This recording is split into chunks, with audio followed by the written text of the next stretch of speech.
光部落的一些非家屋以外的建筑物，它都有提到。等一下，他可以协助那个第三组建筑组的部分来做说明。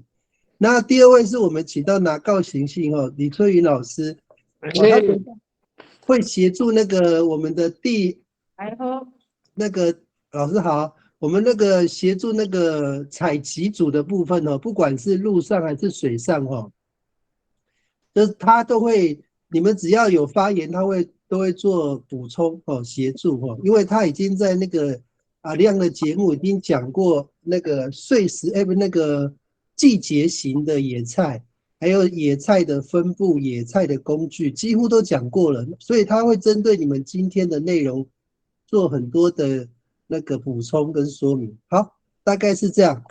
那我们第一组是建筑这一组那我们请吴老师来协助一下你们的部分。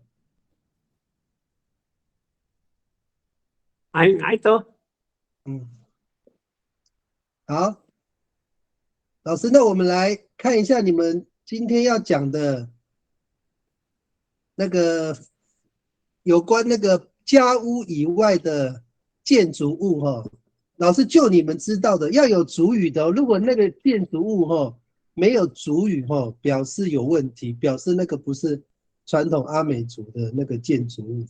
好，我们来开始把那个词汇说一下，有哪一些建筑物，除了鲁骂以外的建筑物，有哪一些是阿美族的建筑物？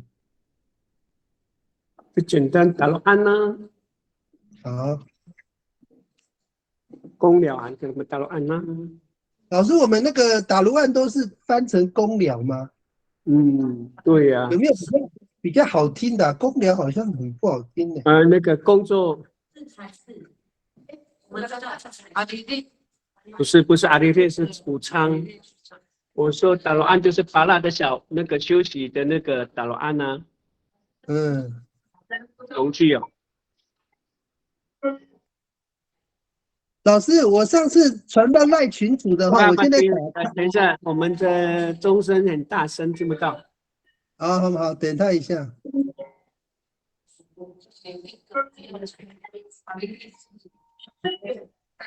马汉达夫达罗安公寮很难听啥？没有啦，我只是觉得公寮好像比较是用现代的概念在思考的。达罗安修字是哪个字？放字的字休息，字才是字休息，也不是去才，通常是休息比较多。休息有导向放字的字放农具的地方，那个不是长度不的。农具比较，大部分人都是休息比较多。休息区吧。对哦，休息所以。为什么？老师可不可以讲一下？老师，等一下，那个吴老师，你先等一下老师，你看一下我现在去网络找的图片哪一个比较像阿美族的公寮？哪一个比较像？我们先看这个是第一个好，这个是第二个，好，这个是第三个，第三个还没出来，这个是第三个。好，这个是第四个。老师，我们传统阿美族有没有人印象中，你小时候在山上盖的公寮是长这4种的哪一种啊？都差不多呢，对，有的是临时搭的，那个临时有的比较很正式的。那吴老师，请教你一下，那我们那个临时搭的跟正式搭的都叫做打卢案吗？也都是啊。都是有吗？都叫打卢案嘛。对呀。像这个你现在这张图就很正式啊，你2把打红。还有临时搭随便找那个什么，那个，对呀，对，那个，有的是随便搭的，对呀，随便搭起来遮雨遮阳而已呀。对呀，遮阳。墙壁就有房间哦。对呀，有那个，我有礼拜5的，比较多有10分，围那个不是墙壁啊，可以有墙可以在那边壁哦，住。第一张图比较像我们刚才对呀，但这个就有点正式了，这个就是不是正式可以住了，只是休息期休息。像我们小时候，我们去很远的地方，爸爸妈妈工作，那个打罗岸是很像真正的房子哎，还有哦煮东西的地方，有睡觉的地方。哦，当然也不是那时候没有板模，也是用那个竹子啊，竹子啊，弄得很不会有透风啊，或是怎么样。哎，我有一个好奇哈，我有一个问题想要请教那个哪告行系哈，不好意思，那个老师您应该是要讲那个野菜的哈。我有一个比较好奇的问题，就是说当初我们那个沙瓦兹哈，在做那个第一阶段的那个什么，就是在那个河川地那边做搭房子的时候，我想请问一下你们当时候的想法，就是直接那边盖家屋吗？还是只是打炉案，后来才慢慢衍生变成家屋？呃，刚开始刚开始是用帐篷啦，因为还在破天的当中哦，我们是用帐篷，嗯对，帆布，帆布，有人接那个帆布，嗯然后就是一般人家那个海报那个那帆布个广告的那个帆布，就临时这样搭，哎，对，临时嗯搭。那之后就慢慢的就是经过了一两年，然后就其实也没有，好像是不到一年的时间，很多的爱心人士啊，就建了那个帐帮，帆布，就是帐帮，然后就那时候我们是完全没有水泥，就只有帐帮，然后盖成房子。嗯哎，就规划，那时候头目就还在的时候，他就规划有几户人家，然后我们就是共同的先把最上面一层先盖好，然后慢慢的延伸到下一层，我们那个集会所那一层这样，然后嗯都是帐帮，然后嗯帐帮它会漏雨啊，所嗯以还有一些爱心人士，他也拿了一些被拆除过的嗯铁皮。然后嗯也捐赠给我们这样子，嗯才盖成那个萨瓦兹。对，嗯所以他当初就是盖一样的模式，然后里面自己在做装潢这样。嗯对，所以现在我们也没有，县政府也说也不能用水泥盖，到现在，对，所以他要坏哦了，他就叫我们再翻修，坏了再翻修，所嗯以它还是铁皮跟木头，嗯，对，所以那老师，我那个有一个比较，教授他是希就是因为望说，哎，是老师不好意思，就是说我比较想要理解的部分是说，当初你们去那边，应该最最早的想法应该是在那边种菜嘛，或者是是去那边就是有一点点有抓鱼吗？应该没有吧？有也有哈。那有，你们当初在那边临时搭的那个房子，是不是我们现在所谓的打卢案啊？所以后来你们才慢慢又想要把它盖成家屋的概念嘛，对不对？刚开始的5年当中，我们还不习惯是房子，我们嗯，就都是讲打罗案，称它打罗案。没有错。OK。对对对，都讲打罗案这样子。所以老师，然后我现在想要做一个推论呐、你帮我好，那个小白老师也顺便，还有那个建筑组的阿美族是不是它的迁移的逻辑会有2阶段论？比如说，他到了一个河川地，或者是到了一个适合居住的地方，他其实第一个阶段不会马上盖鲁嘛，他会盖打卢案，等到他慢慢就是说在那个地方开垦好之后，然后也了解那边的环境，他才会慢慢的把它变成从打卢岸把它转型到鲁骂的形式。这是我们阿美族的那个做法吗？我是在推论，是这样子吗？其实那个那个塔罗案哦，那个已经是第二层的啦。刚刚开始的话就是买卖啊，就老师，随等一下，便打啊等一下，你那个奶羊爱是什么意思？四周面围里，啊，四周面围里这样，对啊，只是随便盖个屋顶，不要让它下雨，不要淋就这样。然后可以睡在那个地上嘛。刚刚开始都是这样，但后来的话，因为那个地方没人管嘛，到后来我们就开始盖比较坚固一点，就是变成塔罗按钮房间了，有客厅了，可以烧火了，有那个灶的时候就已经形成为一个塔罗案了。哎呀，形成了嘛？对啊， OK，那个塔罗案那王小白老师大部分塔罗案大部分都是在野外的。如果讲鲁骂的话，就一定是有家了。，OK，那老师你在部落里面打卢案盖完之后，有没有可能那个打卢案后面又变成慢慢转型成卢骂？有可能吗？就像那烧鹅子一样啊，还是要争取权益啊。除非了，不过大部分呢，如果说只要你有家的时候，大部分外面的那个有盖的房子都叫塔罗案了。 OK，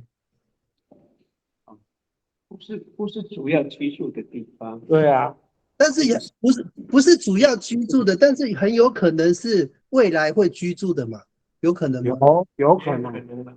那我大概知道阿美族为什么移动力那么强了，所以他可能老师你看哦，我们刚刚那个小白老师有提到一个字叫爱呀爱，是不是这个字？老师你看一下。对，所以这个我们的翻译是不是叫做公的？棚跟凉棚，对不对？嗯，所以这个搭起来的时候是没有围墙的，是不是？对，大部分都是没有围墙的了，没有围林子搭墙的。的。那如果在那个地方搭爱呀爱，如果搭到一个程度的话，哎，觉得这边不错，它慢慢就会变成打卢案了嘛，对不对？会，它会。那我大概知道了。那如果打卢案盖的也不错，然后那个地方又适合居住，就会变成鲁骂了嘛，对不对？大部分都放工具啦，放什么你的农作物啊，到临时放的地方嘛。对，那个打乱了。OK，那我知道。那个可以锁门的啦。那个老师，我们看那个蔡宗翰的翻译哈，那个打卢案，他又把它翻成是田寮，所以在田里面盖的那个也算是打卢案嘛，对不对？对，也对。山上的也算打卢案嘛，包含。对嘛哈。所以这样子，我们大概可以推论哦，就是说我们阿美族人如果到了一个定点哦，他会先盖爱呀爱。然后他觉得不错，再盖打卢案。如果环境优生活品质佳，他就盖成鲁骂。那好几户都来一起盖，就变成尼亚若。我这样子的推论合不合理？可以了，可以哦。慢慢的，越来越多户在那边盖房子的话，就变成聚落。对，所以我刚刚听那个拿高行系讲，他们一开始也没有想到那么多，但是他们就是从南洋岸一直盖到鲁骂，变成尼亚若，变成沙瓦兹嘛，对不对？是因为有名称的，对，然后又形成有15户以上，30户以下就可以称为部落。没有错 ，OK。然后对，然后就有形成一个有选到一个头目 OK，带领。老师，那我想好奇说，那当初你们的部落的命名是谁决定？那个叫爪哇，是谁？也是大家共识之后，是我们那个前头目提的，因为爪哇是一个靠近西边嘛，河流嘛 ，OK，那叫爪哇嘛，对对，，OK，那所以这样才命名为萨瓦茨。对对，那我们大概就可以知道阿美族部落的那个部落形成的 SOP 啦，应该是这样子。所以我们阿美族人为什么很喜欢在河川地那边盖打卢岸，就是可能就是有这个原因。好，那这样子哈，那个逻辑大概清楚了哈。那吴老师，我们再回到那个刚刚那个我们提到的打卢岸，我们刚刚又提到一个新的词汇叫“爱呀爱”哈，我们翻成凉棚。老师，我们看一下那个画面哈，凉棚是不是就长这样？有一个啦，上没有四周围的，是不是这个？没有墙的啦。这个没有墙啊，这个就是只有斜斜的。对，没有那个遮风、遮阳、遮雨。OK， 这个嘛，这个哈。还有一个，这个更像，这个更像。哦，这个就是凉棚哦，就爱呀爱就是这个。没有墙壁的。那老师，这个算打卢岸吗？这一个？爱呀爱好不算打卢岸的。这个也是爱呀爱哈。没有墙壁。小型的打卢岸要有条件，就是要有房子。这个才是打卢岸嘛。还有打卢岸就是那个有房子雏形的叫打卢岸嘛，对不对？对呀，有四周围都围起来的啦，有墙壁的才是打卢岸。像那种没有围起来，都说是爱呀爱啊，临时休息的那种地方，不能过夜。OK， 好，那我懂了。好。那老师，我们这样厘清了公寮哈，又顺便多了一个词汇叫爱呀爱哈。好，老师继续，还有什么建筑物？那个你说家里附近，对，所以我们这个你们谈到厨房了吗？还没。厨房还没有，还没谈。对，仓库啊，刚刚你讲仓库啊。阿里里韩国仓库。苏库那是苏果是日语外来语。阿里里通常是储存谷仓。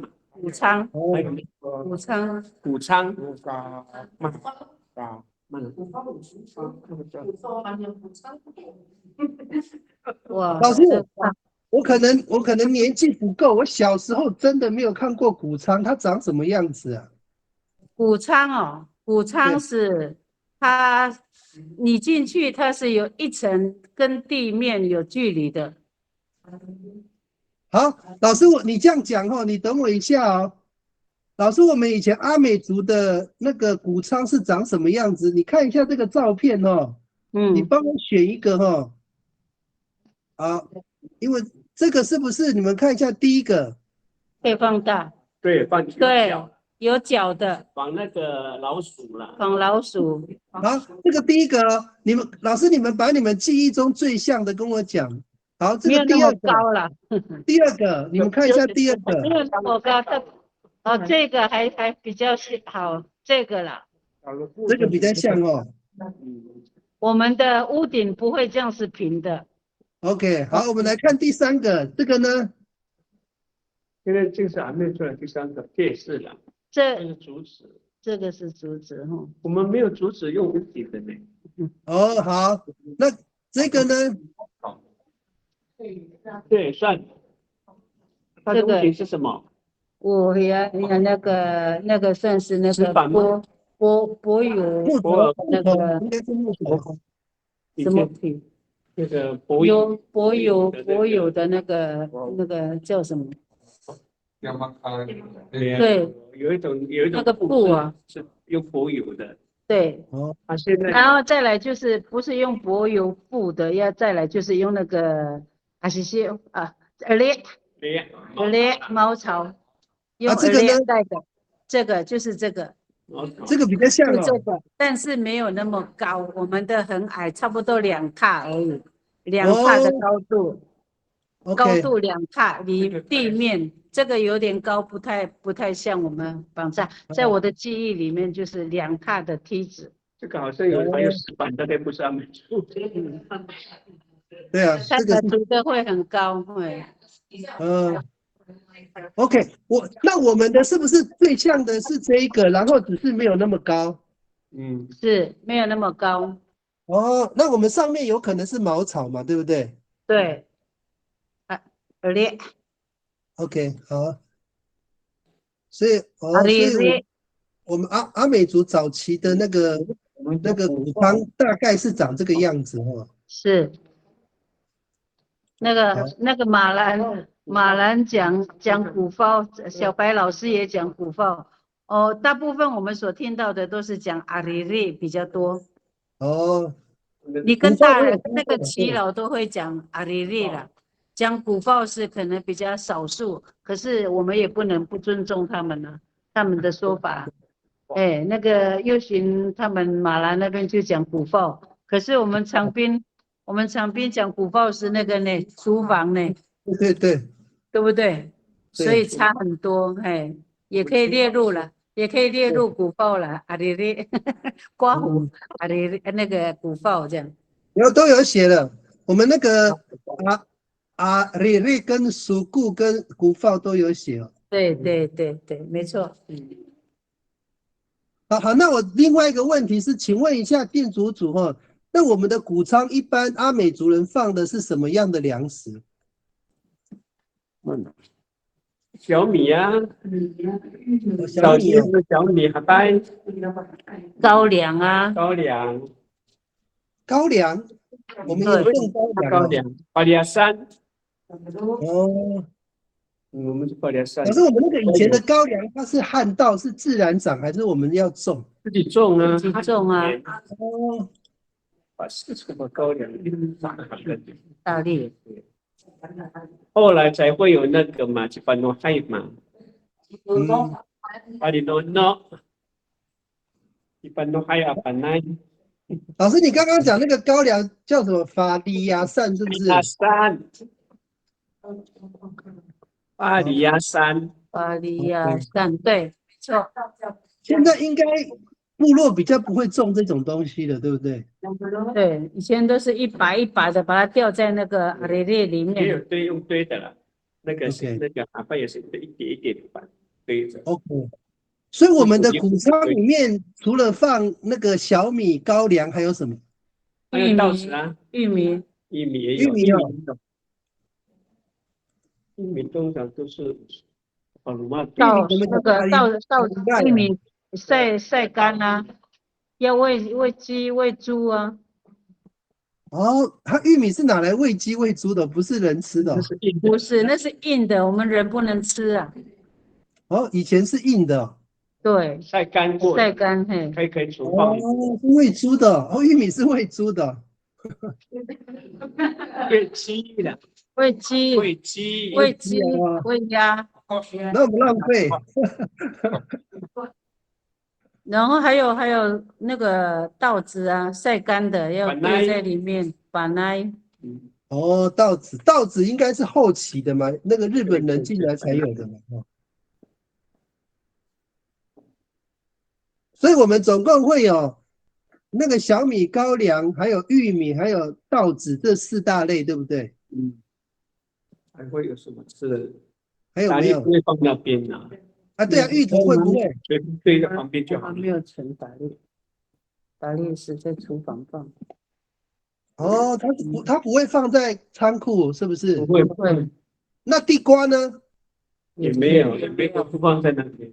哦，那我大概知道。所以我们的谷仓主要是放那个米类的嘛，高粱、玉米、小米、稻米，比较高兴。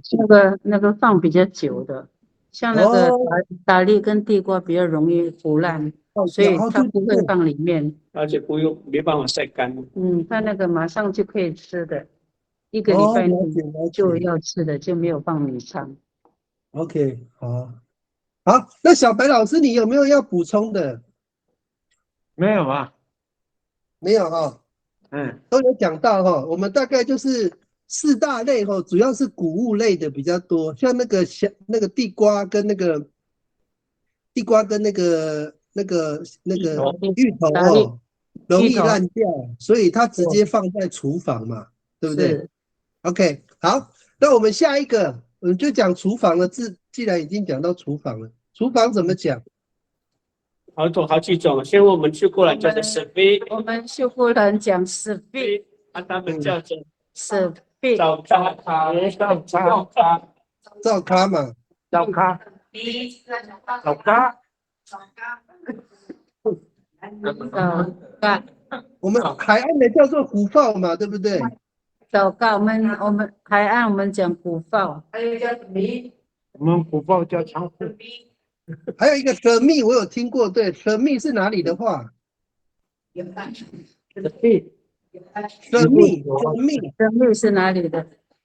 真饼也是长滨那一带下去，长滨再往北的方向，真饼。哦，真饼哦，往北哦。人蜜现场有没有秀姑峦阿美的那个蛇蜜？那个秀姑峦阿美的厨房怎么讲啊？不是那个男士，不好意思，男士。对，第一个你写的，没有，我不好意思，我刚讲错，我讲说是男士阿美的。不是秀姑峦阿美是 B，男士有没有人知道？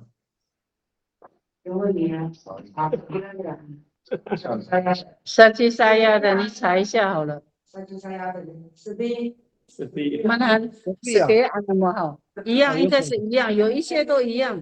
是 B 对哦，那他们可能跟秀姑峦的很近。巴罗直接讲那个煮饭的地方，就是那个巴罗。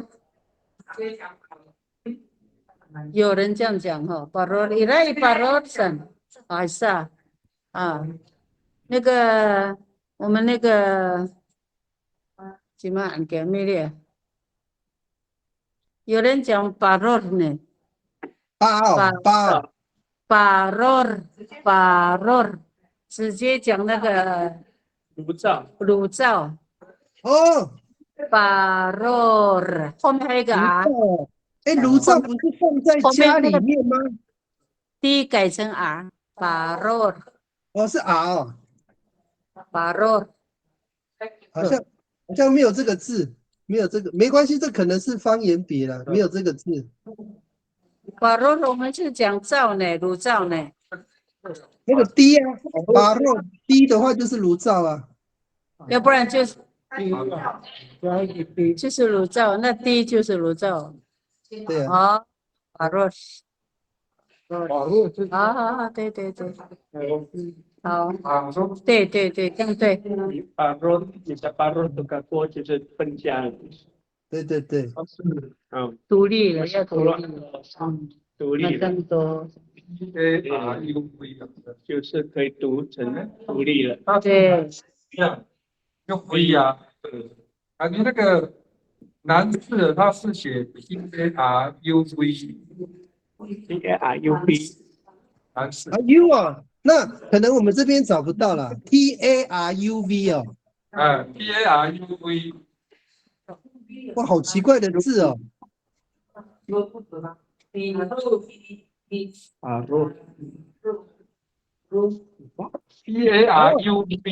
我知道了，它这个应该就是跟巴洛一样的字了，只是它的拼音不一样。哦，那没错，那他们应该就是用这个字。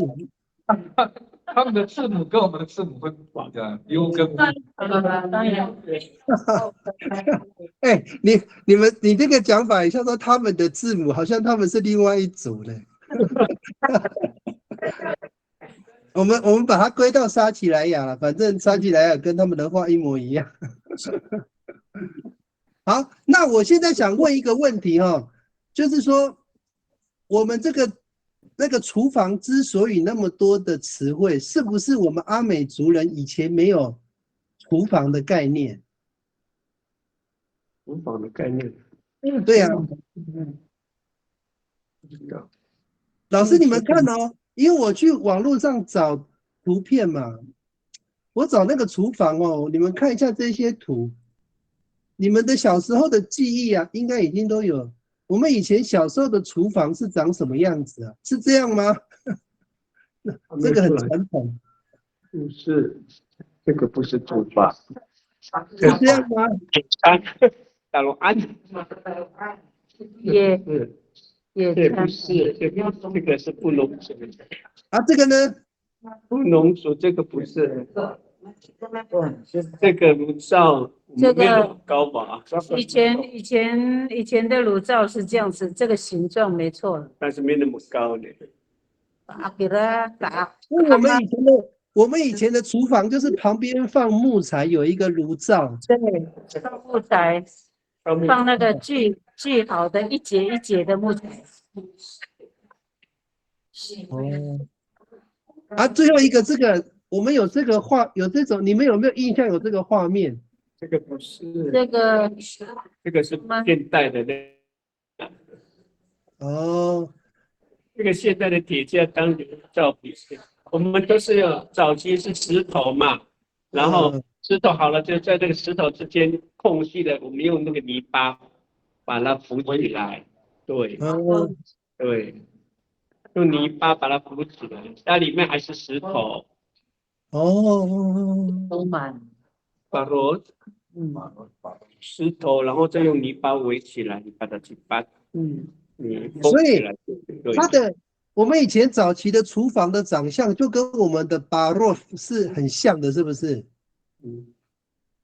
这个就是炉灶，它前面石头了，就是前面是那个大的那个大炒锅，后面是那个小的那个煮饭用的那个洗煨的洗煨有耳朵的。它这个是比较现代了，我们早期是不是只有一个地方放放木材，是独立的两边，独立这边也可以放火，这个大锅这个小锅是独立放的。有两个灶的意思。现代了，这边一个放木材，后面就有大的在前面，小的在后面这样。它早期是不是只有一个放木材的地方，是独立的两个炉灶，一个可以大的，一个小的这样。那我再问另外一个问题，那我们以前的厨房是一个独立的空间吗？还是开放式的？独立的空间。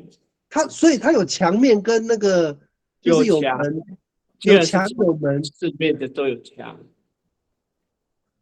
所以可是我上次那个李建信老师，对不起，那个卓松林大哥有没有？他有提到他们家的厨房是在家里面呢。在家里面可能没有独立加盖嘛。它是厨房是在他们家的后面。后面。对呀，还是独立啊。所以那个在家的后面就是依附在家啦，就是它不是另外一个房子，没有独立盖在外面，就是它跟主屋是连在一起的，只是另外搭出来的。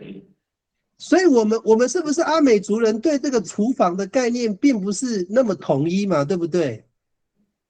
看我们通常都是没有在后面，就是这侧面，我们都是旁边而已。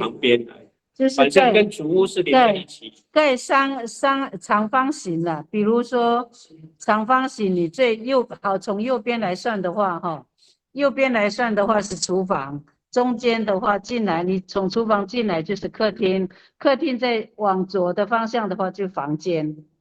通铺打通铺，把那叫什么？打嗝，还有就是通铺，就一家人都睡那一个房间，这样就是长方形的啦，大部分都这样盖了。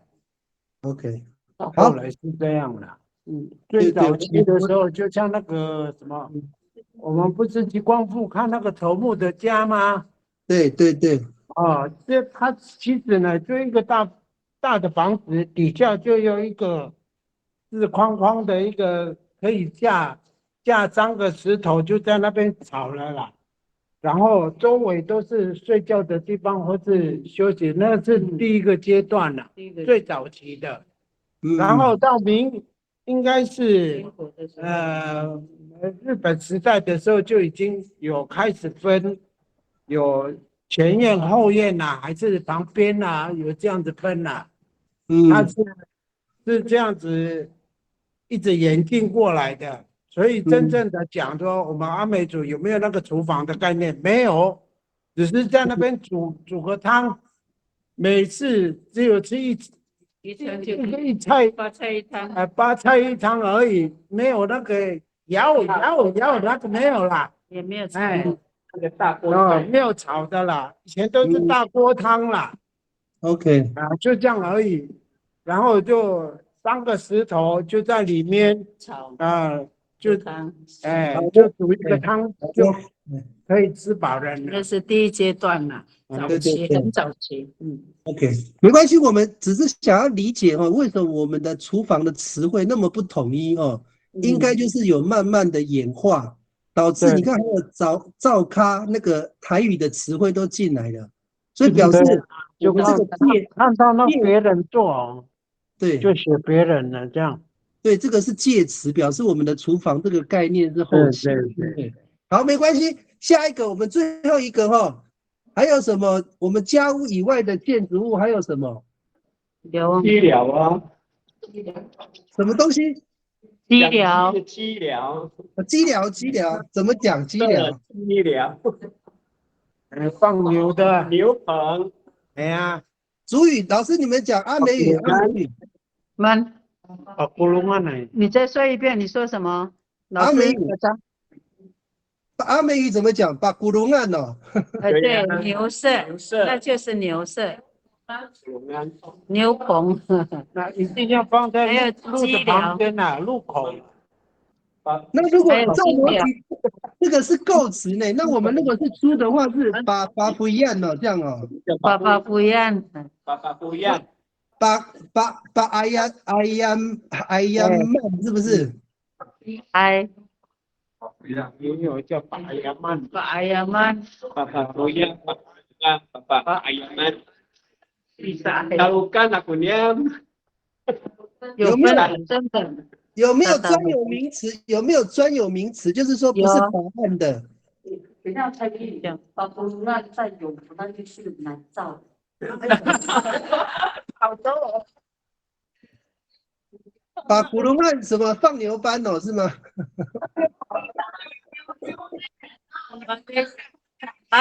天，来，那个阿力克说那个牛舍，他说什么？奶草，奶草啊，奶皂啊，大家有奶草，这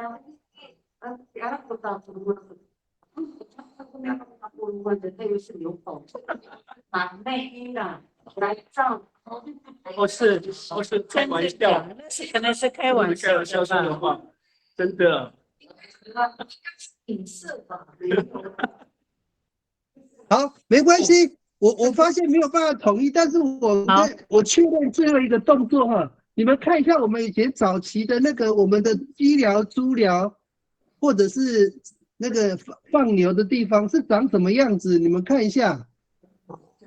好，第一张图是长这样吗？这个是鸡寮，啊，好漂亮！这个是这个是不是鸡寮？这个是鸡寮吗？我们不会用竹子当屋顶啊，我们他们准备用竹子当屋顶。这个猪舍，这个就爸爸不一样，猪圈，发不一样嘛哈，这个我有看过呢。对，这个我有看过。有，以前有。对可是我们那时候还没有水泥，几乎每一家要木头围起来就。以前你那个是你那个砖块，以前我们买不起了，我们用木头，都用木头，用那个，要不然就用那个槟榔的那个砍掉的槟榔当围篱，哦，有的是竹子，要不然就是用木头这样围起来，然后隔间。有大竹小竹。对，以前是这样子，对。那这个呢？这个有吗？然后，哎，猪那个改造，那个猪舍哈，有没有？猪舍旁边呢？猪舍旁边也是我们人的厕所。以前我们阿美族哦，没有那个厕所是跟那个猪一起共用的，而且那个脚要用跨的，长的哦，很长哦。然后有男的女的，那是小孩子嘛，男的女的，只要上厕所，只要是要上大号，们都是一起上，然后那个大便掉下去的话会捅，还会喷到屁股的。对呀、全都这样啊。 OK，所以我了解因为那个猪舍有没有法规啊，它都会有大便嘛哈，我们会冲洗，然后那个水呢都会冲到那个厕所的那个井里面粪坑那边，然后呢，以前的老人就从那边舀那个粪便啊，然后去浇菜啊，是吗？去浇菜啊？tăng肥呀。哦对，OK，对，好了，以前对这样。 ，OK，这个我这样很理解。那你们看这张图，我们阿美族有这种鸡寮，或者是猪寮，或者是牛寮吗。我们没有那么漂亮。对啊，啊，这个呢？按照那个这个是猪寮，我是叫牛寮，牛舍了牛舍吗？这个这个有吗？这个有没有？啊，他这边这个有没有？慢。老师，这个画面这个有没有？我们阿美族以前有这个吗？应该是猪圈吧，像猪圈，这是养猪的，没错。我们以前有吗？有啊，有啊，有啊，像猪圈就随便有缝啊，不会那个猪不会跑掉就好了。对呀，没有所以没有那么老师，你们的印象中这种的样子有，是不是有看过？有，OK。那个围栏应该不是这样，它是用往下的，大概是这样了，就是它这个是已经是往下钉的。那是比较我往下钉的哦，我懂你的意思，竖起来的。我懂。嗯， OK，好。我们主要是因为我们这个时代实在是很难想象以前真正阿美族人那有些人在那个过去的记忆的尾巴啦，就是你们的阿公阿嬷，可能你有曾经听过他们讲或看过都是我们这些词汇交叉验证很重要的依据啦。所以我们可能没有办法，像我们的年纪，可能有一些东西就是一生下来它已经就不见了，所以要靠各位去把这些词汇对应的图片去找出来。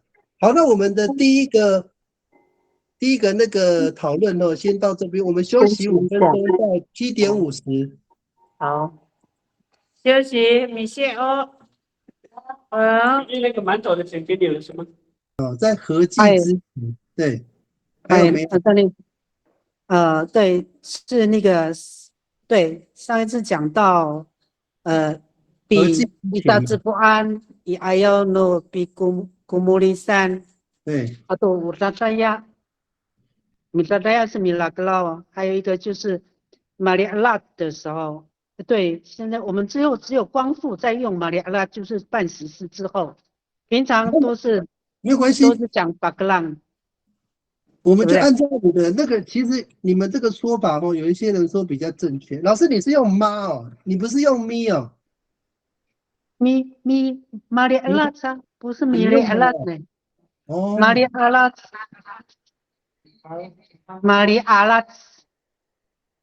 MALI 再加逗点，上面逗点 ALAC。嘛，等于对说，他敢说了，就是这个呢。我讲标准的时候再跟你们讲的。那个，可是我听那个谁，那个，小白老师，你好像我们之前有听到有人比较是倾向说米里阿拉茨，马里阿拉茨跟米里阿拉茨是同一个字吗？小白他问你用米里阿拉还是马里阿拉？应该是妈了，马里阿拉，马里阿拉。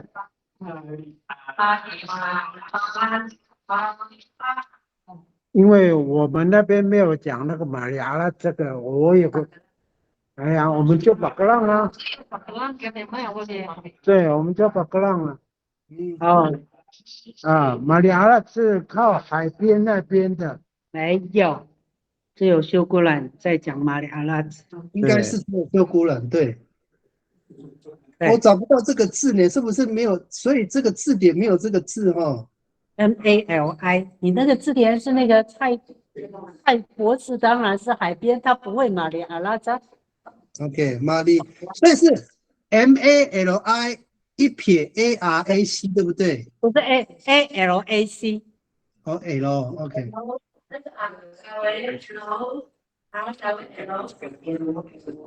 也是没有这个字，没关系，我把这个字，老师你稍微解释一下这个的差别跟巴格浪有什么差别？哦，马里阿拉就是只有在马泰安的部落，还有那个达巴弄的部落，在喜事之后的时候就会去做去捕鱼的一个工作。比如说这件喜事老结束了，师对不起，你是一过还是一阿要？是之前还是之后？一个呢，米公哦，带来一阿罗米夫丁，好，老师你继续。哎，一大夫多呀，多哈卡啊，多西绕，当然satu阿罗米夫丁kan，mapolong to malahop，哎，malipahak to po ilong maay。OK， 好，那所以他跟你们在那个马泰安讲那个巴格浪跟马里阿纳茨的，就是一个是丧事，一个是喜事，你们是这样分吗？巴格浪是丧事。OK，我了解了。那你们巴格浪的那个个是一样的，活动巴格浪也是方式都一样。在之后吗？还是在之前？巴格浪的话是之后。哦，所以它是丧事。为什么在丧事之后？就是这件事情，就是这件事情就要结束了，就伤心的事要随着水流随东流去了，往东流，结束了这伤心之事，去迈开一个新的未来。好，那个小白老师，因为你之前有参与过那个周慧敏老师的那个巴格浪的东华大学的那个科长嘛，你知道吗？我们得到全国第1名呢。对呀。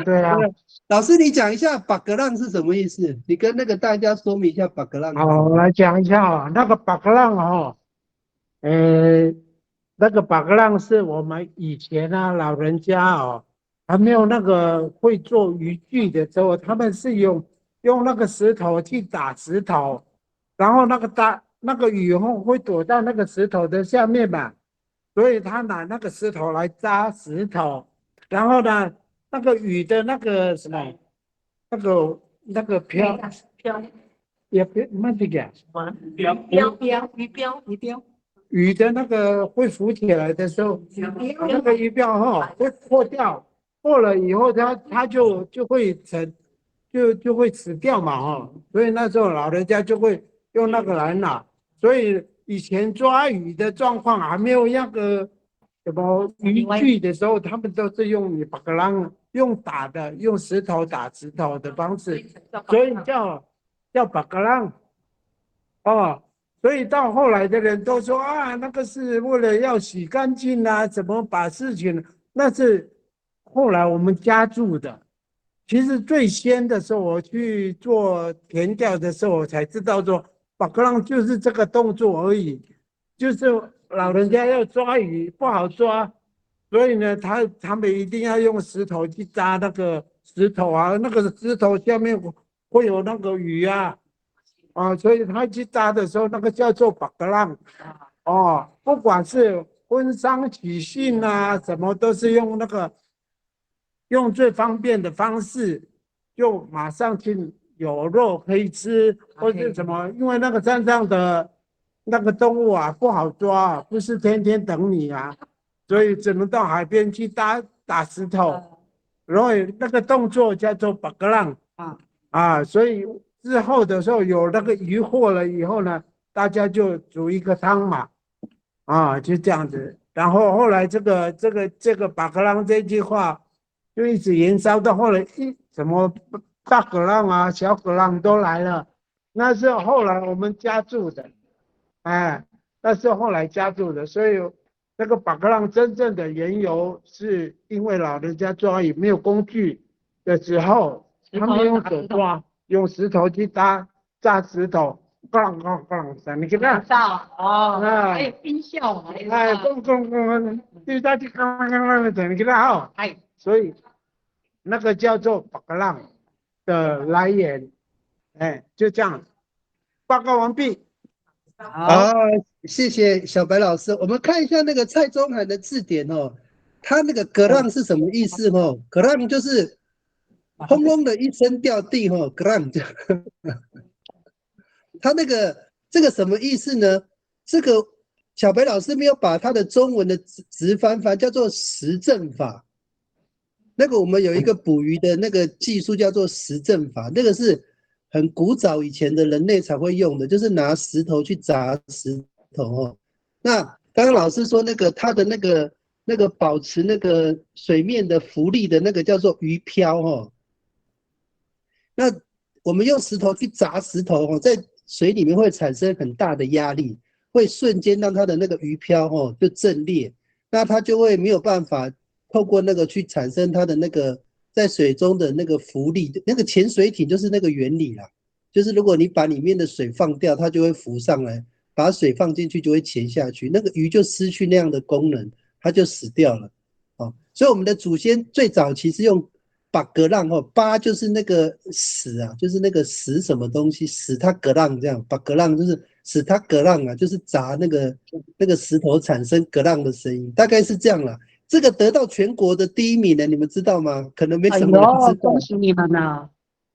不是我啦，要把格浪哦，啊，是那个是小白老师他们还有李进信老师他们协助的。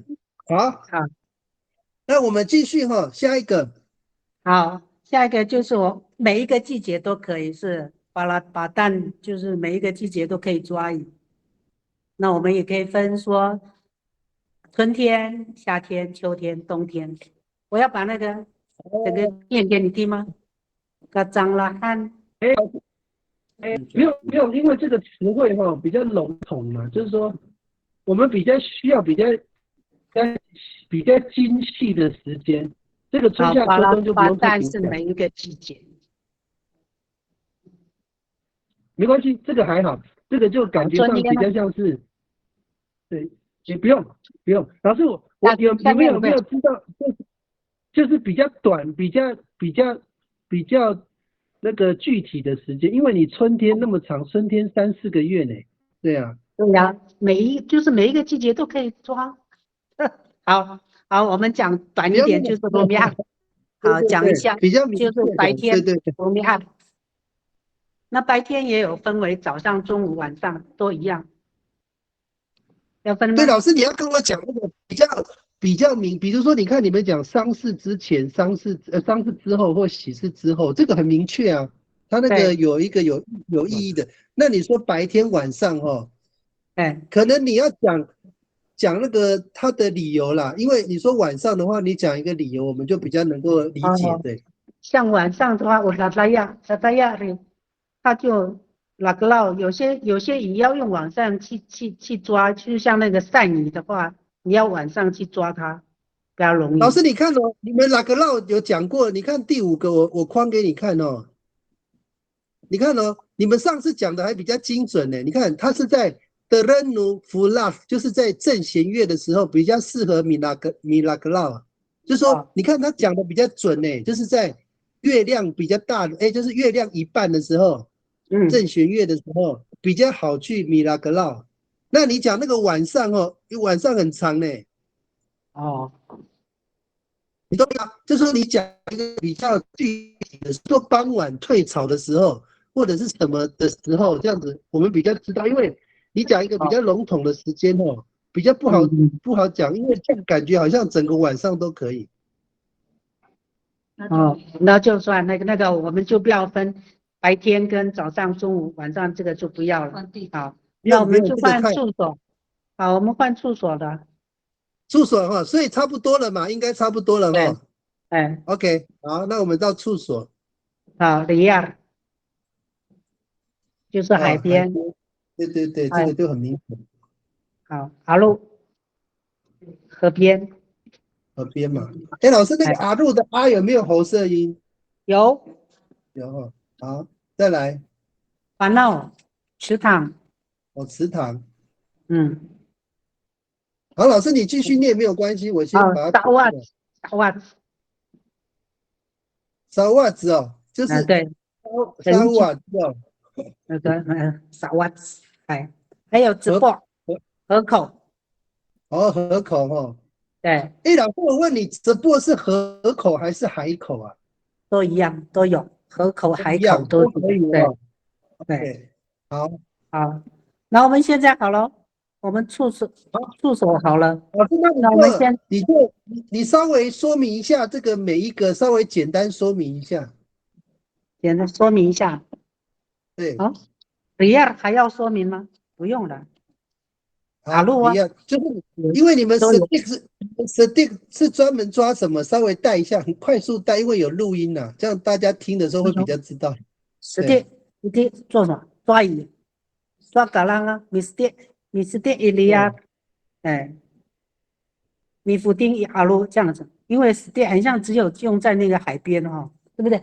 对，好，顾问说好，对，伊阿鲁米福丁，对，烦恼也是用那个米福丁，也就是没有 stick， 沙瓦也是米福丁没有 stick， 只不过有那个米 stick， 哎，好了，还有吗？好了，老师，我们没有在赶时间的，你不用那么讲那么快，因为你这样讲哦，因为你知道吗？里亚跟阿路跟烦恼它是不同的特性，你知道吗？所以你在里亚比较适合 Mr. Dick 什么，在阿路比较适合 Mr. Dick 什么。就是你可能讲那个，你不用急啊，老师，我没有，这又不是要教学很快，不用急，你慢慢因为它每个，你看勺袜子它是属于河岸嘛，那你跟这破它的差别，所以它比较适合做什么mistake的动作，它是适合采集什么东西，可能河口比较有什么，像有些人在那个河口用那个，他们不是用那个撒放抓那个什么鱼苗，对。对啊，类似这样子。老师，你知道我要讲的意思说，每个地点有它的属性跟特性，它的生物可能有点不太一样。你每个都米福定也对啊，但是太笼统了。就是说，你大概解释，如果你不是那么清楚，没有关系，你有救援队啊，那个我们线上我们有那个阿力克老师啊，他可以帮你解决水边的问题。I mistake itira iliar umang ko alan malay. Puting, kalang, atau man, atau orang, 讲话哎， atau man, 那边讲话，大声一点。 skill, 对嘛？对了，还有呢，alipit, alawang, awang, 对对对对 awang, ，OK。五杀，五杀是什么？五杀是什么？鳗鱼，哦，鳗鱼哦，赌煞应该是赌煞，对不对？哈，对，海掌，小麦，哦，山脉，对对对。OK， 老师就是这样子哦，因为这个比较属于海岸，就是潮间带的生物跟植物，你这样讲就抓到重点。好，现在第二个阿路的话，它不是潮间带，它是河岸。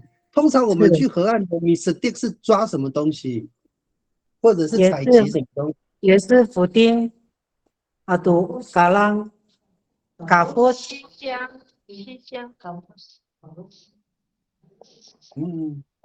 老师，我问一下，我们在河里面的蛤蜊跟海边的蛤蜊，它差别在哪边？我其实没有去仔细的分辨。它一样8只脚，可是海里面的蛤蜊跟河里面的蛤蜊有什么不一样？长得一样啊，只是大小不同而已。还有毛蟹，我河边有毛蟹，是那个蛤蜊，蛤蜊也是蛤蜊有毛的，它的爪有毛。等一下，老师，你讲那个毛蟹是属于河边的嘛？有毛的嘛？对不对？蛤蜊，嗯，是吧？河边的毛蟹叫嘎面。好，还有那个弹涂鱼那赶快讲。蛤蜊，对，河边有蛤蜊。听到哈辣了没？有，吉哈拉爱嘛，有这个部落嘛，对不对？阿鲁特不是，还有啥麦？哎，对，这边有一个差，河边的法麦跟海边的法麦有什么不一样？哦，它就适合在河边，那个一个适合在海洋。老师，你这样子回答，我们不是生物没有关系学了你。对，老师，你有那个救火队，你不用什么都赶快这样答回答。什么？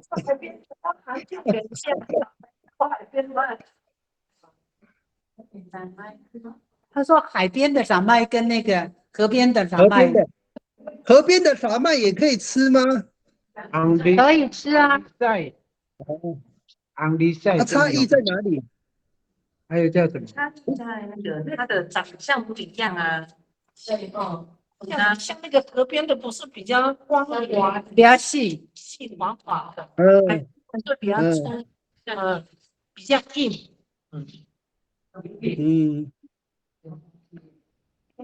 我们一般那个阿美族的那个河边的海菜有哪一些？你们提一个大家有在吃的，这样我们比较有概念。一样从芡的麦、海草藻类的、河边的，应该都有名称吧？比较新一点的话，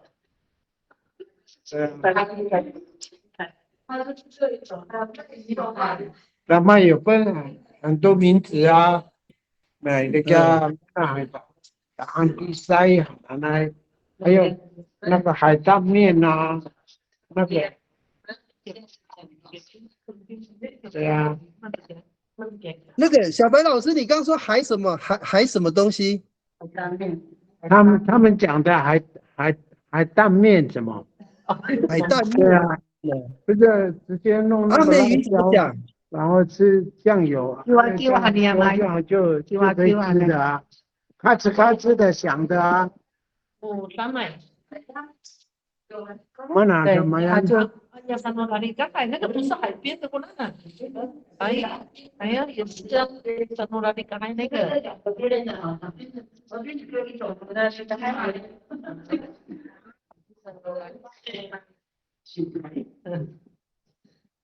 OK， 没关系啦。如果有人知道再补充。总而言之，它跟那个海边的，因为我们一般来讲那个泡海边的它是咸水，所以它那个几乎都可以生吃的。那淡水的地方，那个法麦是不是一定要煮过才可以吃？也有可以直接生吃的，大部分啊，河边的也可以一定要煮熟才可以吃的。对。OK， 好，没关系。如果你们下次有找到比较细的因为如果河边也有那个所谓的法麦的话，应该有不一样的特性的。好，我们继续下面。法闹呢？我们在法闹会找什么东西？法闹会找对好了肚子。对，还有长地，还有长地是什么？石螺，哦，田螺，我像阿鲁田螺，阿鲁肚子不是海边的吗？我们讲说长地，在淡水的地方也有阿鲁肚子啊，田里阿鲁肚子。哦，啊，怎么讲？锅鱼啊，他们怎么讲？田螺怎么讲？田螺。我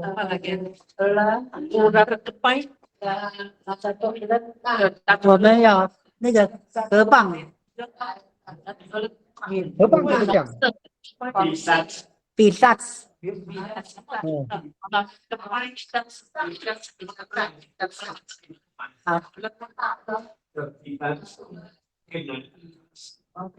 比萨斯是不是？对，河蚌。它哎，没有它这的那个它的外壳可以拿来，以前我们当汤匙用。哦，对，哇，他因为们没有这个词，它很大。没关系。哦，我这河蚌嘛，叫比对，河蚌。比萨比萨比萨对不对？是不是 B？比萨 F 哦 B I F I R 改 T R 改 T。等一下，等一下，你们再帮我拼一下，你们好多声音我听不太到，你帮我拼一下。沙子 F I 哦，非要。哦，我知道了，这个吗？比萨比沙是低啊，沙哦，这个哈，比萨。比沙哦，OK，对，好，棒。哦，我懂，我懂。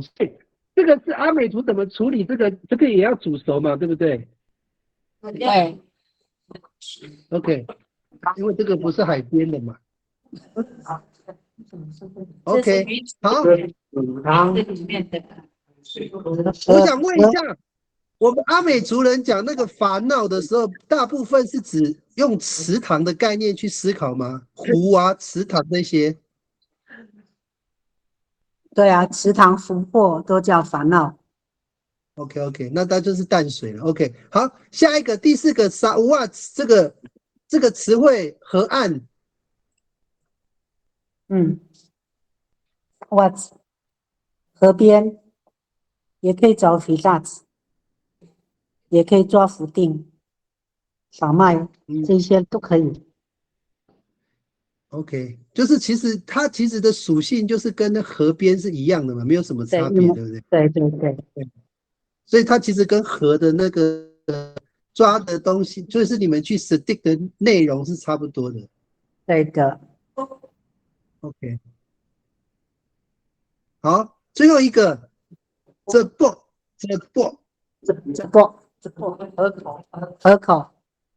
河口嘛 ，OK。好，那河口能够要抓什么东西呢？河口抓什么？是不对啊，葡萄。咋了？机器你来赚的。还有抓鱼苗哎。葡萄。鱼苗，对。也可以去。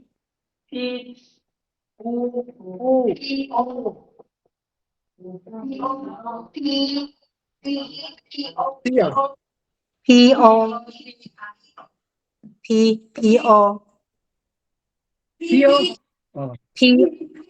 的 P.O.P 的 P.O.P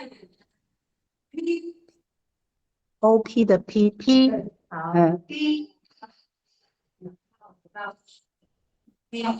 那个来外出我知道 ，OK， 哦，好 ，OK， 这里就真的有这个字哈。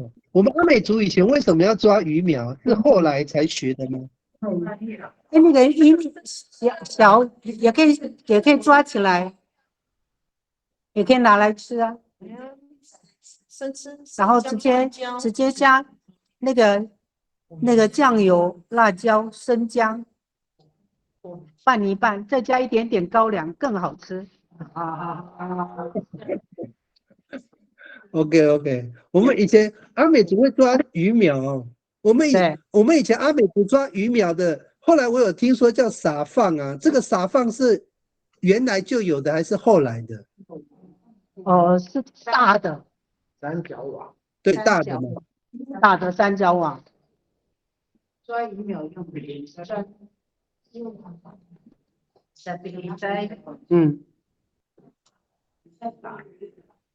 后来大概近40年才开始抓鱼苗来卖，一条多少钱？应该我记得我们阿美族抓鱼苗不是拿来吃的，好像是拿来卖的，对不对？之前自己吃啊。后来才有人收购才卖啊。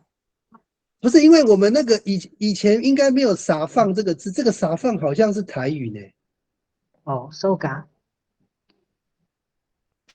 有没有人知道补充一下那个？因为我记得有听齐老讲过，那个在河口抓鱼苗，好像他那个鱼苗算是就是抓鱼苗给人家养鱼的啦，就是拿去卖给汉人，他们要拿来养鱼的，所以我们有抓鱼苗。那有没有人知道这个的说法？鸟啊，那个是近几年才有吧？之前祖先的时候是没有以前没有，就物质就很缺乏，特别是拿来吃的。就是对，什么？对对对，再讲一次，我没有听清楚。对，我说那个鳗苗是近几年，是因为它是高经济的一个产物，然后之前那个祖先他们是物资缺乏，所以他们抓那个鱼苗是来填饱肚子的，是这样才有去抓那个不到。所以我们以前阿美族人，因为你那个撒放好像是后来才做的那么大的，所以以前没有那么大的啊，而且我们以前的三角网的那个缝隙没有那么密，抓不到鱼苗。对呀，对啊，所以我们不太可能祖先吃这个，因为这个它那个很少的，少到吃不饱的，抓一条鱼比较简单的。对啊。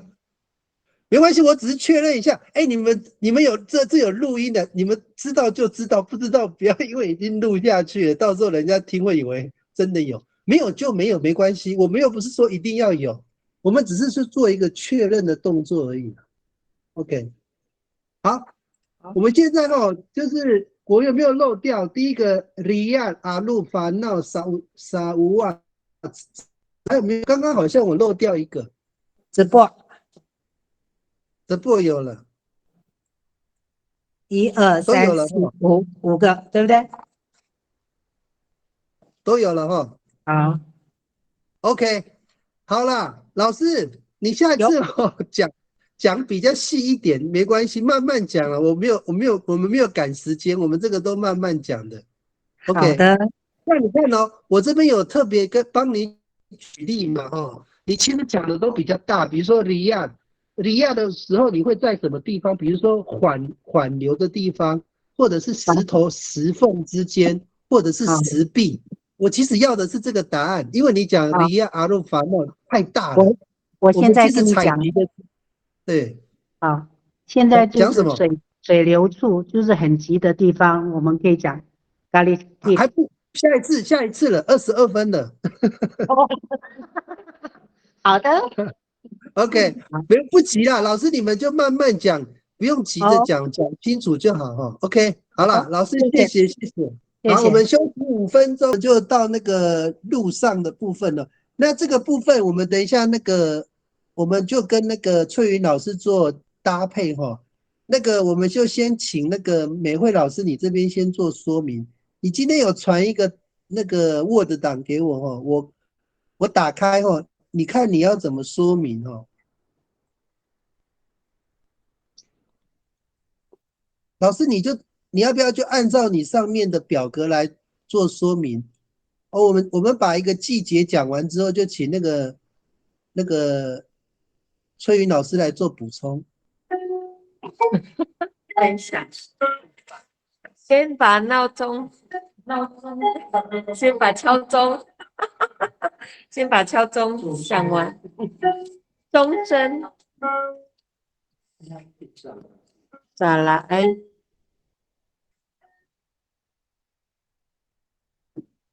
好了，好，老师，你来，你要按照你这个讲吗？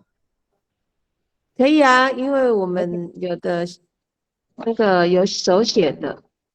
那我先老师，那你就按照你那个给我的 Word 讲。那你用一个季节为一个单位讲那你讲完一个季节，我们就请哪告形系来做补充。好，开始。好，我们先讲那个采集的季节是春天。春天就是在每年的3到5月嘛，那时候的菜是有山苏、鲁骨，还有全部讲吗？名称？对，巴合你都讲了。固、巴合固、蕨猫菜，还有箭竹笋、沙合荠。那我们这边还有手写的老舅，我们讲辣舅。等一下，等一下，你没有写上去哦，我要打哦。好，拉 Q， 对，是不是怎么中文？路桥。哦，路桥。那是有人讲鲁 Q 是吗？对。好，辣 Q 跟鲁 Q 都一样。路桥的桥是哪个桥？草字头的。草字头。好 ，OK。还有沙麦，沙沙麦麦就是苦荠菜，沙麦那个后面有咽喉声音的沙麦，对，那是苦荠菜。沙麦是不是也叫山莴苣啊？是吗？对对，山莴苣。我们写大家比较听得懂。好，好，再来。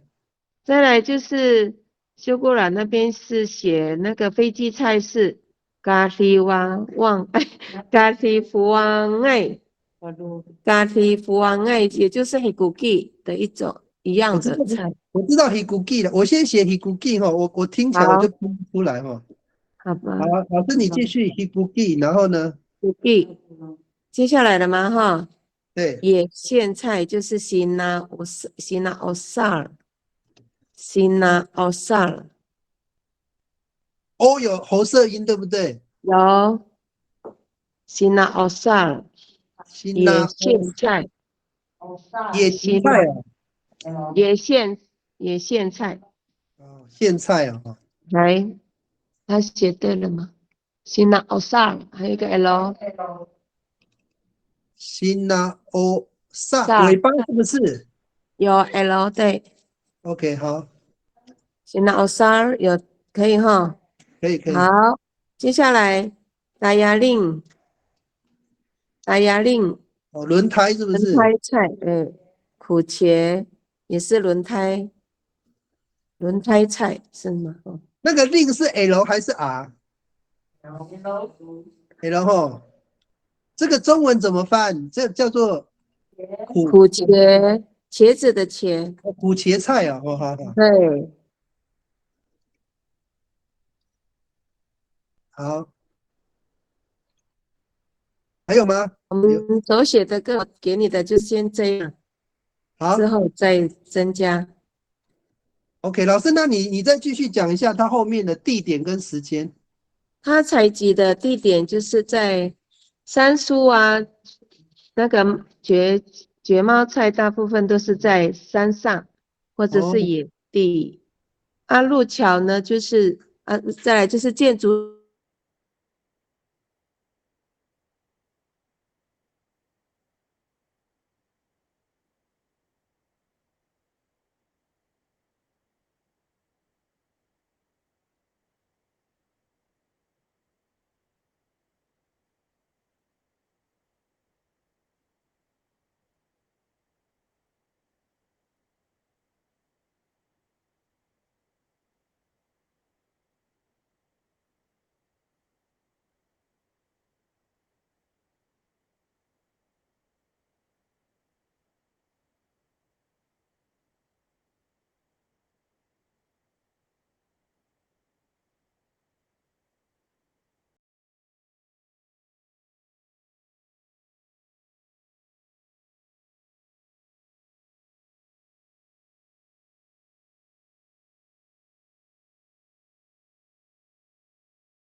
在平地啊，并不一定在山上嗯啊，这样子。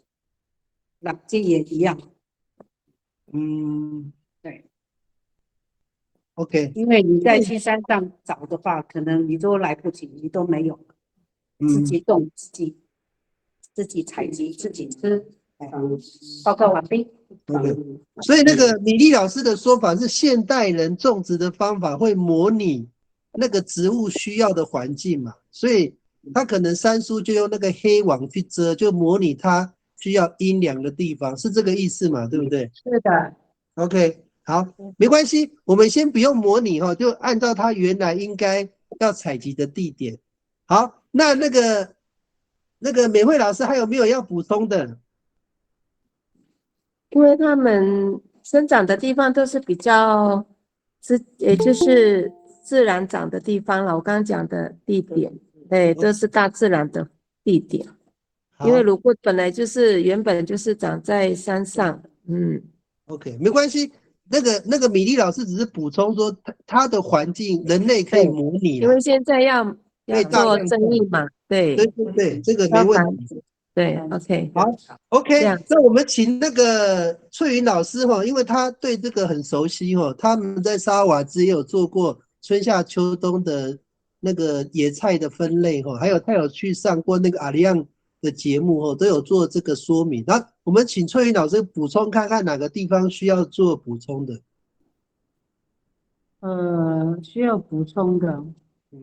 现在我最近一直在听广播电台哈，有那个台湾组哈，就是有关于那个拉鲁布拉，然后贝儿就是那个藻类的雨来菇啊，对，雨来菇我们对现在雨来菇哈可以种是啊，对，我妈妈也在弄你妈妈我知道你们妈妈旁边不知道有没有种成，她那个没有成功，没有下雨啊，她那个都没有下雨。没有成功，好，它那个雨来菇哈，它其实你要量产的话哈，它必须要有那个湿地要很够，对，它长得会比较漂亮，而且又比较厚，那现在的人呢，为了要量产，那个人很聪明，他是一个也是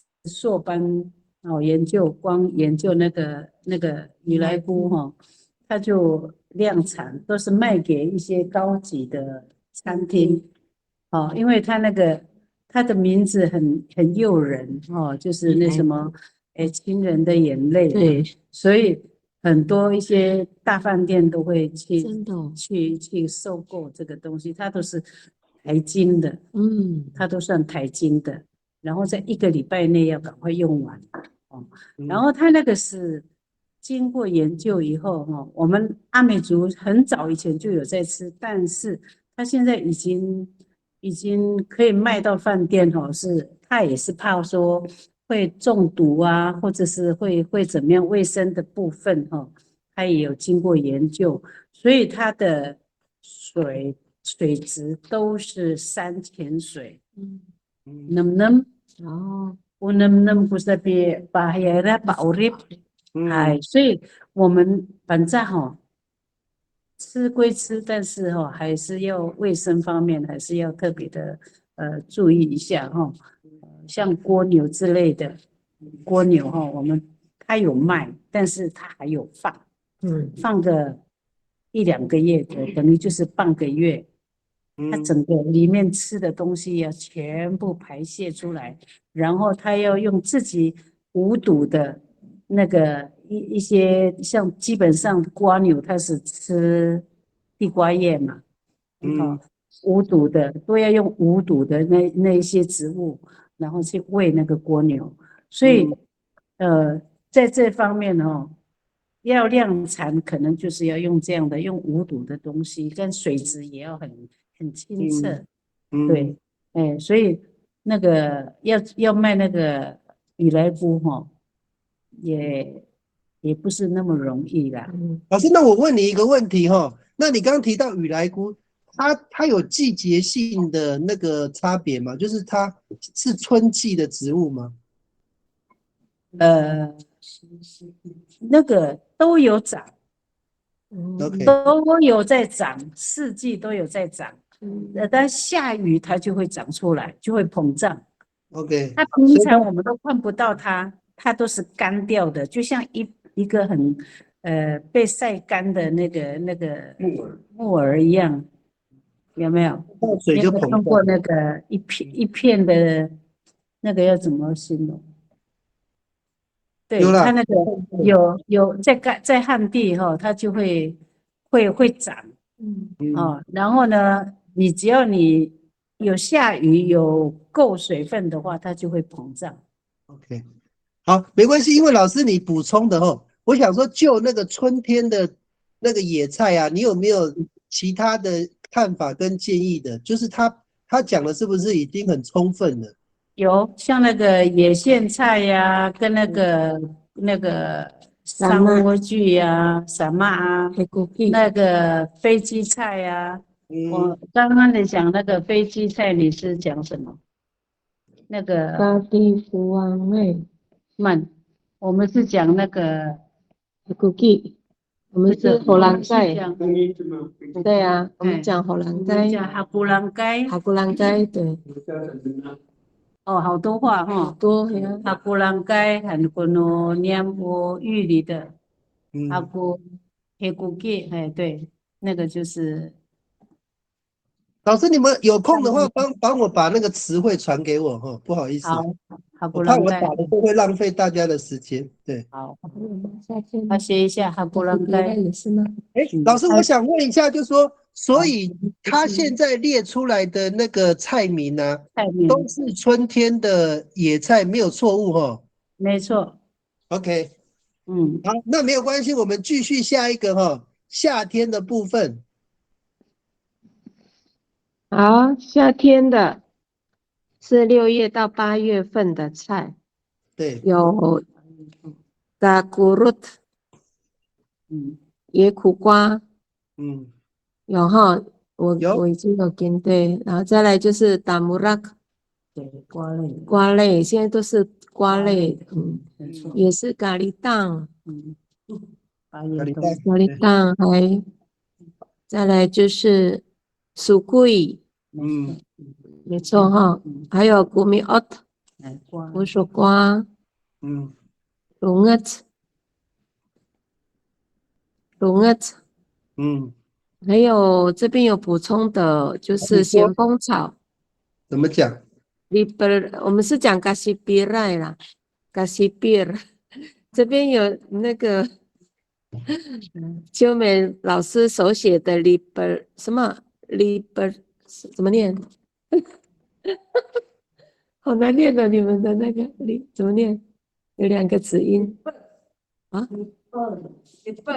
里贝子，这个是地方方言，就是通常我们讲嘎西比尔，对不对？嘎西比赖，就是咸丰草。它这边有补充一个里贝尔R 还是 ？LIPERS。里贝尔Libers，还有一个弹舌，对呀，是吗？一般来讲，阿美族的那个拼音不会有这个字出现，没关系。好，对，它是写好，再来就是面包果，就是法吉赫尔，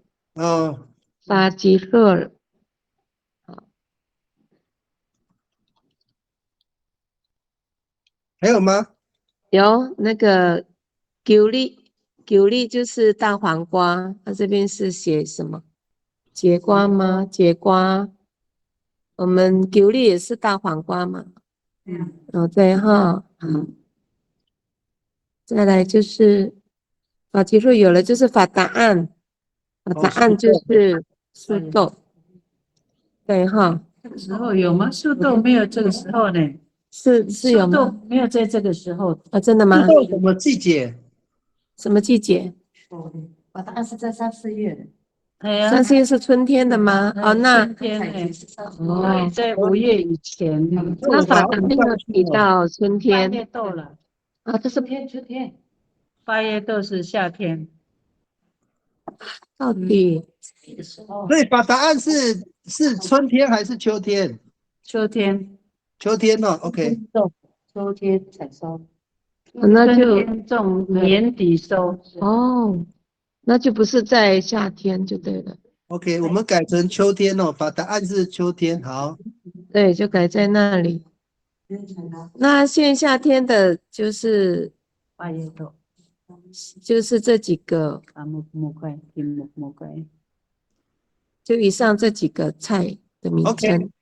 好，那你再继续说明它采集的地点跟时地间。点是在菜园嘛，在沙拉登岸、巴拉登岸，或者是哈哈哦，或者是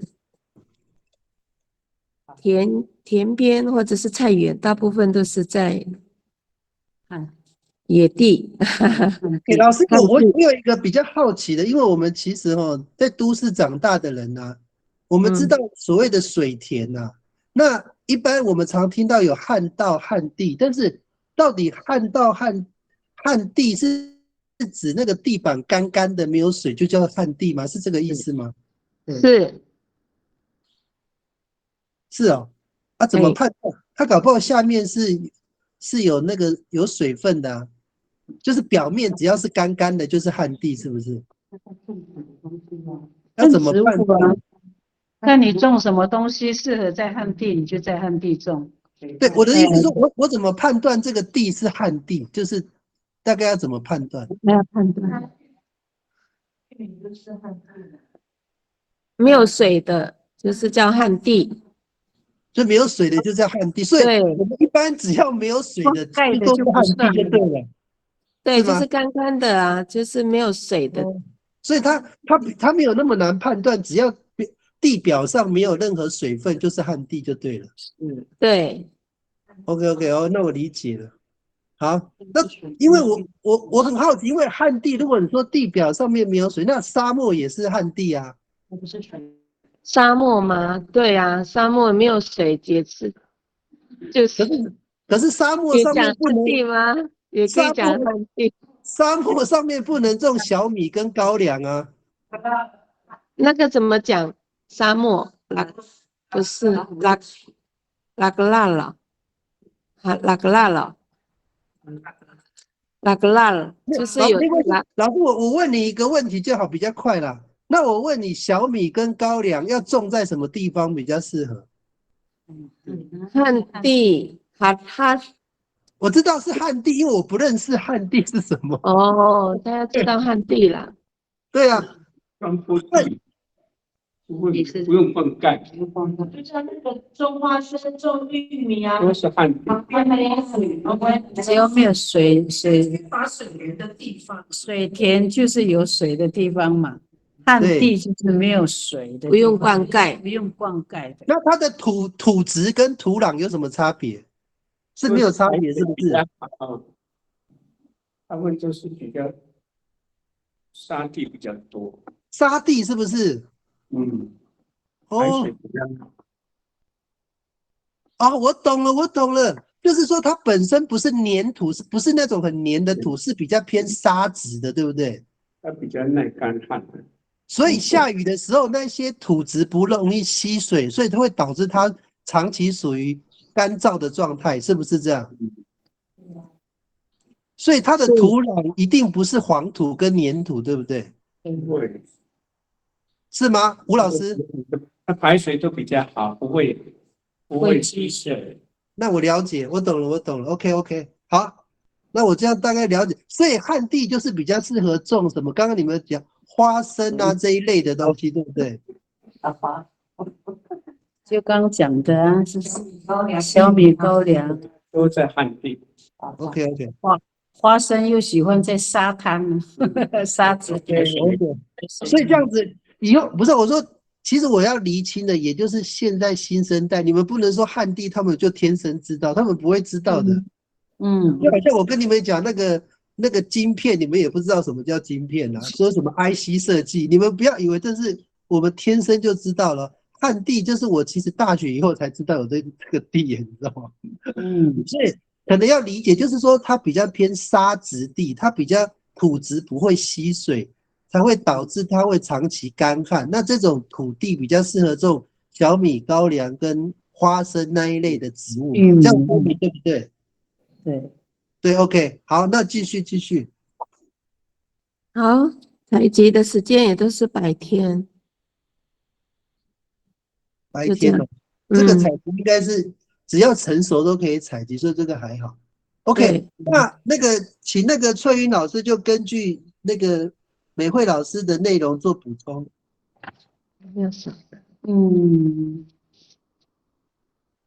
该讲的一些菜都大部分都有。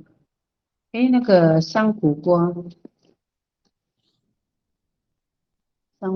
也一样哈，在有没有哪一些那个野菜啊？它是跨季节的，它不是只有夏季的，有没有？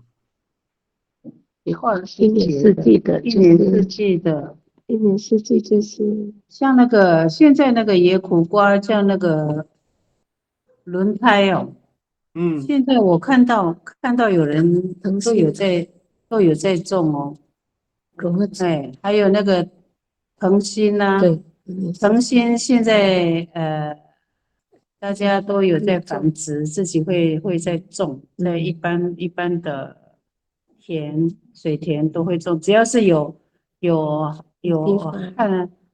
旱地，他们都会种那个藤心呐。对，小山坡，或者是田埂，那就是比较没有用到的那个，比如像种菜没有用到的那剩下的地，他们就会利用来种藤心。哦，老师，你刚刚有提到说，他们就是旱地，你刚刚有特别讲说小山坡，所以旱地常常跟它是有坡度的吗？是这个意思吗？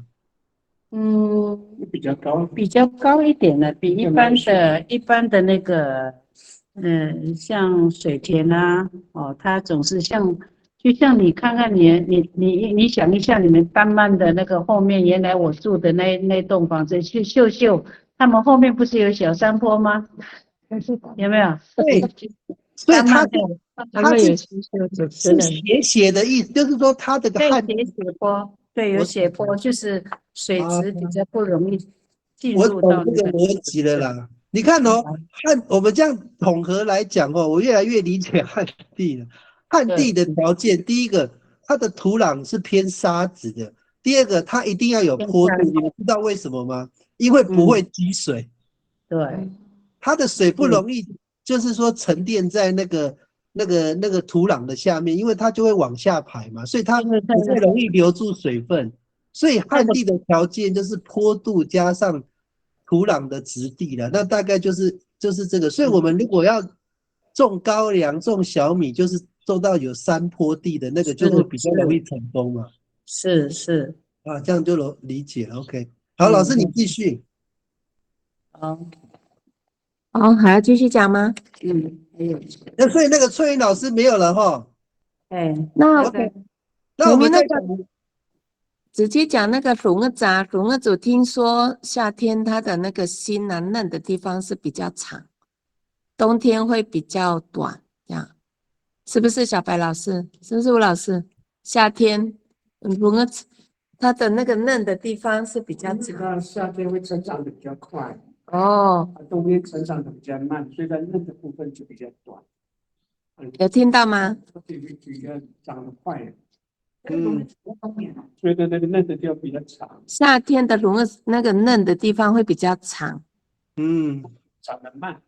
冬天长得慢，所以它嫩的地方是比较短，所以大家都是利用夏天比较喜欢去采集龙儿子。因为很多人他其实对藤心这个心有点就是不太理解，它到底在哪一个位置啊？就是说很多人不是很懂，就是说它到底是在我们的植物的哪个部位叫心啊？尾端尾端第七是，对，我跟你讲，哦，从最上面算1、2、3、4，它是上面的这是片的叶子。 OK，你看是不是这边就是在叶子跟那个茎的连接处那边呢？对，对，是哦，嗯，所以那个地方之所以会吃，因为它是刚长出来比较嫩吗？是这个意思吗？对呀。那我们那边的男生说是在从上面算到第七左右，这样算1、2、3、4、5、6、7，因为他们要带回家嘛，因为那个藤心不能太久，所以他宁可再增加几公分这样，然后背下山，它不容易老。哦，我到懂，家里再把那个硬的再切掉，然后我懂了，我懂，因为他怕，因为你折掉的时候会氧化了，它容易就对我懂那个逻辑，所以你要多切一点，回去再把那个多的再切掉，就可以吃比较新的地方。对，因为那齐老说一定要算好那个叶子，1、2、3，他在教学上他是这样教。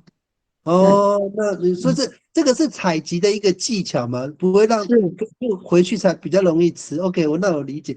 所以藤心的部位，我再确认一下，就是我们长叶子跟我们茎的那个连接那个地方嘛，对不对？对对。OK，那这样，所以我们不管是藤心、槟榔心，或者是什么芦苇心，都是这个那个心都是那个位置，没错吧？没有芦苇心，槟榔也是最尾端，没错了哈啊。那芦苇心不是，芦苇心是在5月以前，就这个时候，这个时候会长嫩的，而老的就没有。它刚长出来嫩的，长嫩的。OK，嗯，所以芦苇心它是这个季节直接长嫩的给你吃就对了。对。OK，那就不一样了。好，不一样嘿，好了，因为什么心都不一样的，不一样采集都不一样。好，现在9点整了。那个翠云老师，你看这个夏天的地方还有没有什么地方要做补充，或其他人有其他的想法？木鳖子也是夏天啊。对，有木鳖子有啊。哎呀，属龟哈，属龟哦，有哈有，对，冬天有冬天就是打毒更之类的那个。还没，老师冬天下一次还没到，先念下对，没到季节。OK， 好。OK，好哇！今天我们那个吸收了很多那个我个人对这个野菜超级陌生哦，这个吸收了很多野菜的知识哦，谢谢各位老师。那我们请那个吴老师来帮我们做一个总结。好，ay maraw to katatukian mitahaw ani ni atatayaan. Sa itzel kita ani para to ani pa ini to kapanaan nanay. Ray-ray numita kunya na upanak numato asay ayaw. Tangasay kita anaw kaka malahtaw mitahaw. Sa itzelan numita ani ray-ray kumatinay tatamaan na asarangawan mita ni sa pangsahay. Sa kabaraw tatukian antaw maknahan ni naon ato kurakataw. Ay, rayong.